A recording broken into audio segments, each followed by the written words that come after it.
In Texas, they're going hog wild over wild hogs. The feral animals are causing hundreds of millions of dollars of damage to crops across the state. Imagine this. It's around 2 in the morning, and a camera is quietly recording everything in the Texas brush. This wasn't a scene from a movie. A feral hog removal operation was underway, so officials expected the cameras to capture the same hogs. But when the footage came in, everything changed. The camera showed 3 coyotes. They weren't wandering around, and they weren't looking for a dead animal. They were waiting around a feral hog nest, as if they knew exactly what they were supposed to do. But the most surprising part was still to come. Why would a roughly 30-kilo coyote risk going near the babies of a nearly 200-kilo mother hog? And not alone, but with a plan? America has already spent helicopters, traps, hunters, and hundreds of millions, even billions of dollars trying to control feral hogs. But what if for all these years, everyone had been looking in the wrong place? Make sure you watch this video until the end, because what comes next will reveal which predator was quietly becoming the answer to this entire problem in the wild. Before we move ahead in the video, please subscribe to the channel so you can watch videos like this first. If you think America's feral hog problem started just a few decades ago, the story is much older than that. It began around the 1500s. At that time, Spanish explorers were arriving along areas of the American Gulf Coast. Their idea was simple: leave some domesticated pigs in the wild, so when they returned the next time, animals would already be available for food. A similar strategy was also used in other parts of the Caribbean and Central America. But the problem was that these pigs never returned to the humans. They disappeared into the wild. There was plenty of food for them, very few natural predators to hunt them, and no major disease to keep their numbers under control. As a result, they continued growing generation after generation and slowly spread across large parts of America. Then, in the early 1900s, the story took another turn. Wealthy Europeans began bringing Eurasian wild boars into America. The purpose was to hunt them for sport. These were nothing like ordinary domesticated pigs. After surviving for centuries in the harsh forests of Europe, they had developed incredible strength, speed, aggression, and the ability to keep going for long periods. Then some of these wild boars escaped their enclosures and came into contact with the feral pigs that were already living in America. And that's where the story took a dangerous turn. Both sets of traits came together: the domesticated pig's ability to reproduce quickly, and the wild boar's strength, intelligence, and ability to escape. In other words, an animal had now been created that was not going to be easy for humans to stop in the years ahead. Now, the biggest strength of this animal spreading through America's wild areas was not just its size. Its real strength was its incredible adaptability. From domesticated pigs, it got the ability to produce offspring quickly. There were also no strict rules when it came to food. It could eat whatever was available and adapt itself to different environments. On the other hand, from wild boars, it got aggression, speed, intelligence, a strong body, and the ability to survive in difficult conditions for long periods. Now, let's understand the math behind its reproduction. A female wild pig can give birth twice a year, and there can be up to 12 piglets at a time. If the weather and food conditions are right, their population can double in less than 5 months. That means while humans were catching some pigs on one side, the next generation of pigs was already growing in the wild. Their number in America had reached around 6.9 million. Out of these, around 2.6 million were in Texas alone. They are found in 253 of Texas's 254 counties. Only El Paso County has so far remained free of them. At this point, it probably wouldn't be right to see this as just a problem involving wild animals. A wild pig can run at around 30 miles per hour and can even clear a fence around 40 inches high. Their tusks can be more than 6 inches long. In some parts of their body, their skin can be more than an inch thick, and around the shoulders and chest, they also have a strong layer of cartilage. In other words, stopping them or getting the right shot was not as easy as it might seem from a distance. But their biggest strength may not have been their body. It may have been their behavior. USDA wildlife biologist Dr. Sarah Vance has spent more than 10 years tracking these pigs in Texas. During a 2023 field briefing, she explained that if you fail to hit the right spot when making an attack, a pig can remember your location, your smell, and your method. After that, it can stay away from the same place for a long time. In other words, you weren't just chasing an animal. You were dealing with an animal that was learning from your mistakes. And the damage wasn't limited to farms either. At a military airfield in central Texas, a herd of pigs reached the runway, forcing pilots to cancel takeoff to avoid a collision. In Irving, these pigs damaged golf courses, residential lawns, and even underground fiber optic lines worth millions of dollars. In 2019, a woman in Harris County was killed in an attack by feral pigs. Meanwhile, in Williamson County, a farmer lost 24 acres of corn in just one night, causing around $40,000 in damage.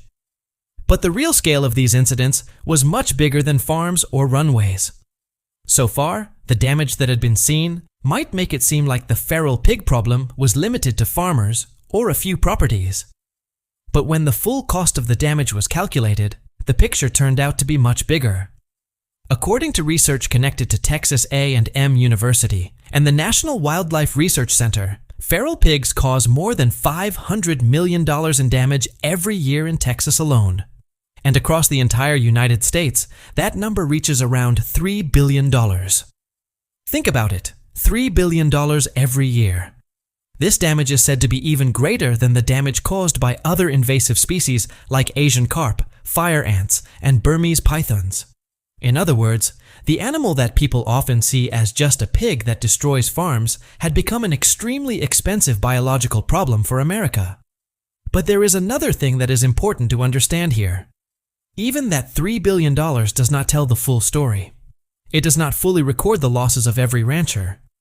It also does not include the complete cost of people getting injured because of these pigs, diseases spreading among livestock, and the damage caused by them. Feral pigs also dig up the nests of ground-nesting birds and destroy their eggs. When they dig around the banks of rivers and small streams, those banks can become weak and collapse. In places where they repeatedly roll around in the water, clean water can become polluted, and the entire watershed can be affected. So, the damage we can see with our own eyes is only the surface. The real damage was also spreading underground, through the water and across the entire ecosystem. And in front of all this destruction, humans did not have a shortage of weapons. There were traps, hunters, dog teams, and even helicopters. The problem was simply that even with all these different methods, no one was able to completely solve the problem. As the damage from feral pigs started growing, people used the same methods they would normally use to control any wild animal. Catch them, shoot them, and push them off your land. In central Texas, a landowner named Norman was going through the same problem. He had more than 740 acres of land and had spent months growing his grain crop. But one night, a herd of pigs completely destroyed around 3 acres of the crop. Fence posts were pulled out, and irrigation wires were left broken and scattered across the ground. Norman tried everything he could to stop them. He set up large traps using fermented, but in reality, the pigs had only moved away from his land. They went on to other nearby properties, and just a few days later, they came back. They didn't necessarily have to be the exact same animals. They could have been pigs that had escaped the previous attempt and were now more careful than before. Wildlife researcher Bruce Leland had seen similar cases for more than 2 decades. His research reached the same conclusion. The old methods were not providing a permanent solution. You could catch a few hundred pigs, but the ones that survived would increase their numbers again during the next breeding cycle. In other words, while humans were working hard to reduce the number of some pigs, nature was preparing the next generation just as quickly. It was almost like a biological reset button. And when catching and shooting them on the ground wasn't enough, humans thought, why not do the same thing from the sky? Then the government started doing the same work from the sky. When ground traps and hunters failed to work as expected, the next step was to chase the pigs from above. Helicopters started being used because a large area could be watched in a very short amount of time from the air. One aircrew could cover around 400,000 acres in just a few days. The number of pigs that a ground team might take almost a month to remove could sometimes be removed by helicopter in just one afternoon. At first glance, this method looked quite effective. But then, the same old problem appeared again. The next generation of pigs was being produced faster than the number of pigs was being reduced. In Blanco County, one herd was removed, but after some time, 2 more herds came into the area from the brush to the east. So on one side, humans were removing pigs, and on the other side, new herds were coming in from the surrounding land and filling that empty space. By the end of one season, the land was again facing the same problem. And this work was not cheap either. In a large coordinated helicopter operation, the cost of removing just one feral hog could reach as much as $20,000. Over the past decade, USDA Wildlife Services had spent more than $1 billion across the country trying to control feral hogs. After using that much money, such large areas, and such a huge amount of machinery, one thing still had not changed. Feral hog populations continued to increase. In other words, helicopters had increased human reach, but they had not changed the math of the problem. And the real problem was perhaps even bigger. Helicopters and traps were not just reducing the number of pigs. The pigs that managed to escape these efforts were becoming even more cautious the next time. So humans were not just fighting a difficult battle. Without realizing it, they were selecting the pigs that were already harder to catch. Something strange had started happening. The more humans tried to catch and kill feral hogs, the more cautious pigs were surviving. Imagine that traps are placed in an area, and some pigs are caught. The pigs that escaped that trap did not simply sit there and wait for the next attempt. They moved toward other lands. Sometimes they reached areas where there had never been feral hogs before. Slowly, a new population was established there. An easy way to understand this is to think about pressing a balloon in one place. You press one side, and that part gets smaller, but the balloon pushes out more on another side. Something similar was happening with the pigs. But there was something even more dangerous. After every control effort, the pigs that survived were the ones that were the most cautious. The ones that stayed away from humans, recognized traps, ran away as soon as they sensed danger, or remembered human sounds and smells. And these surviving pigs went on to have babies. Slowly, it started to look as if every new generation was becoming harder to deal with than the previous one. Humans set traps, and the pigs learned to avoid them. Humans chased them with helicopters. Some pigs escaped and became part of the future population.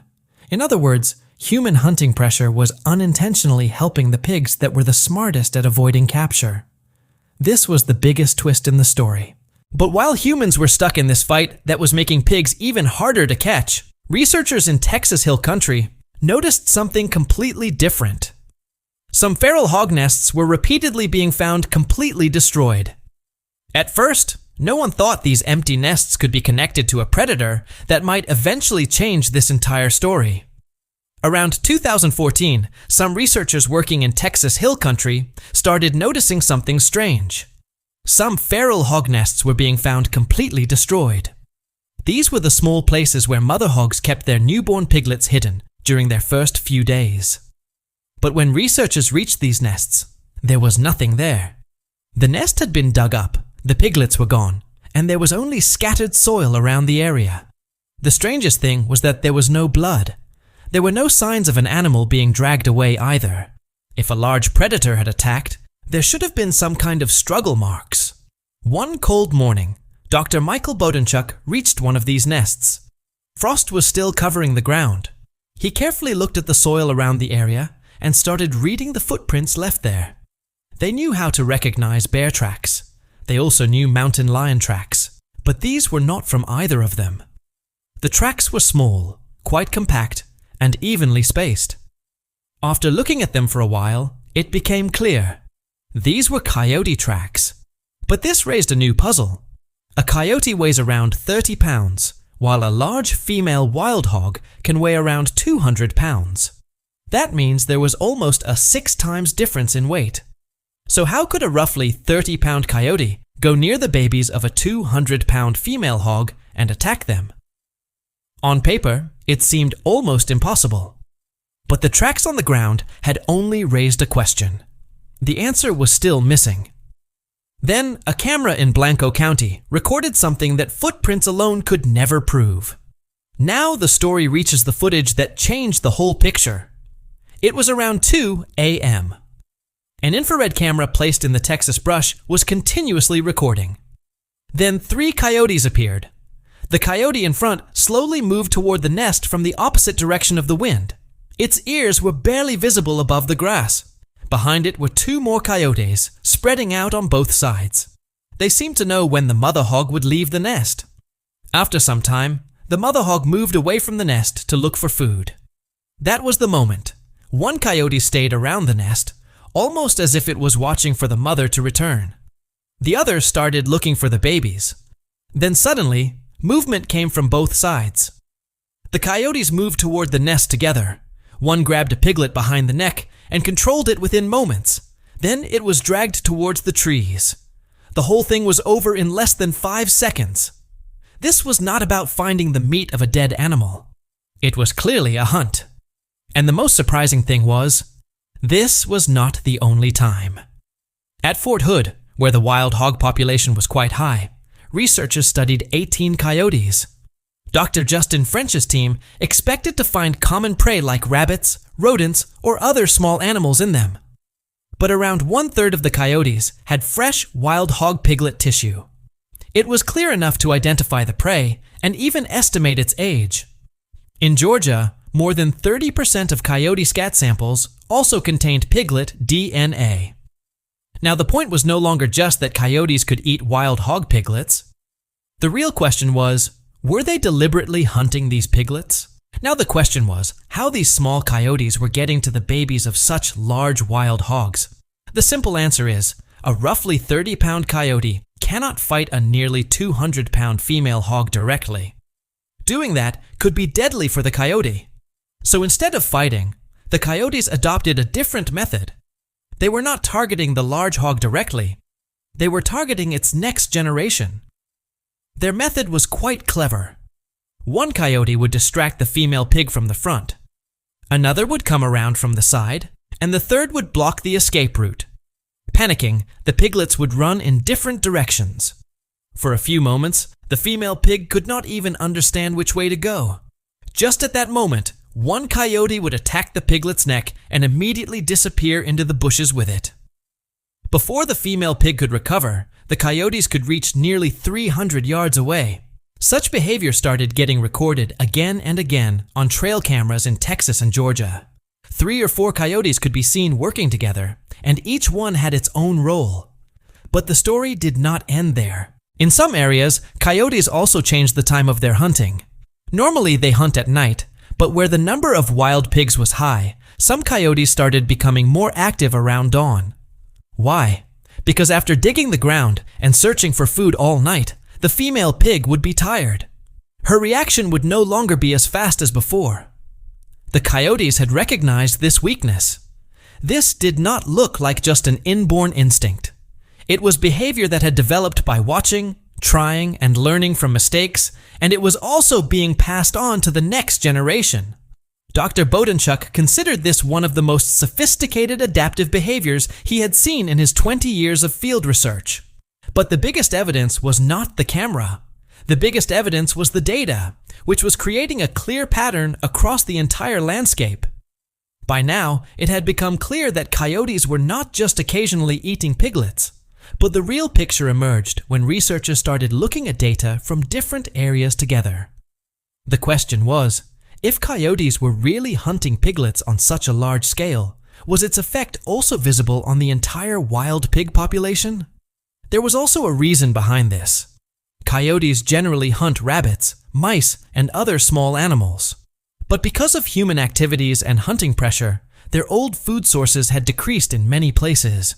In such a situation, millions of a new and easy prey were present around them, the young babies of wild pigs, and the data made the story even more interesting. In Texas, over the past decade, the recorded number of piglets dying from coyote attacks had doubled.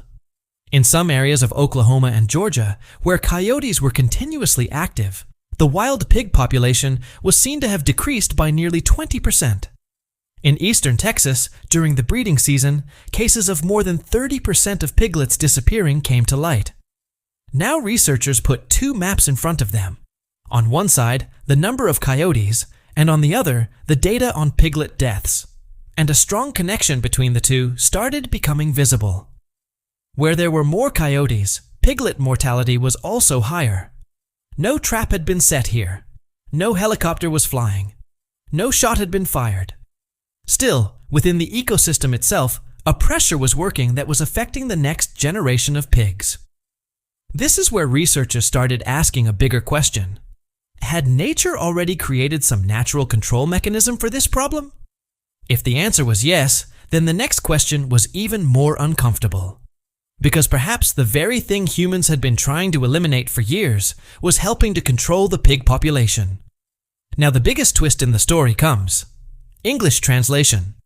At the time when researchers were trying to understand how coyotes were stopping the next generation of wild pigs, in many places, humans were also working to reduce the number of those same coyotes. Between 2017 and 2020, in several states, rewards of up to $75 were given for killing coyotes. Thousands of people took advantage of these rewards, and in targeted areas, the number of coyotes started decreasing rapidly. But then a figure came forward that was difficult to ignore. In one Texas county, the coyote population was reduced by more than 60%. After that, within just 3 years, the wild pig population became 3 times larger. Now look at this whole situation from the other side. On one side, ranchers and the government were spending money on traps to control wild pigs. Helicopters were being flown. Removal teams were being used. Large control programs were being carried out. And on the other side, the predator present in that same ecosystem, which was hunting piglets, was being removed. In other words, it was like we were getting rid of the treatment itself. But this did not mean that these agencies had deliberately done something wrong, or that they did not want to understand the problem. They were working according to the old management model of that time. In that model, the most important thing was to reduce their numbers by killing adult pigs. No one had seriously thought that the most important place to control the population might be the death of piglets during the breeding cycle. Now the picture was changing. The question was no longer whether coyotes were a problem or a solution. The question was, if coyotes really were part of this fight, then how could humans include them in their whole strategy? Now let's go back to that same night from where we started this story, Blanco County. Around 2 o'clock at night, 3 coyotes and a wild pig nest in front of the camera. Now we know what was happening in that footage. After this, Texas started using several methods together to control wild pigs. In high-density areas, smart traps were used along with coyote-friendly land management. These traps had features like infrared cameras, solar panels, and live monitoring through a phone app. But even here, there was no hurry. If half the pigs entered and the rest escaped, the remaining pigs could remember that place. So some ranchers kept the traps open for around 14 days, put corn inside, and allowed the pigs to get used to coming and going. When 30 or 40 pigs entered together one night, only then was the gate closed. Along with this, community-level trap systems, coordinated helicopter operations, and field trials of a toxicant were also carried out, designed in a way that would cause as little harm as possible to other animals. In Atascosa County, after using smart traps and coyote-friendly management together, the annual damage to around 600 acres of corn was reported to have come down to almost zero. Australia and New Zealand are also showing interest in this model. But the most important point is still the same. No trap can replace coyotes. No helicopter can replace continuous natural hunting. Because the real weakness is not the adult pig, but its next generation. According to Dr. Vance, coyotes are not just a part of the strategy, they are the strategy. The other methods are its support. So in the end, remember that footage again. 3 coyotes, 1 nest, less than 5 seconds. America spent billions of dollars, flew helicopters, and set traps. But perhaps the answer had been there in those bushes from the beginning. The footage showed what was happening. The data showed that it was having an effect. And now the only question is, when nature has given us the answer, will we destroy it this time after recognizing it? If you found this story interesting, then make sure to like the video and subscribe to the channel. Stay connected with us for more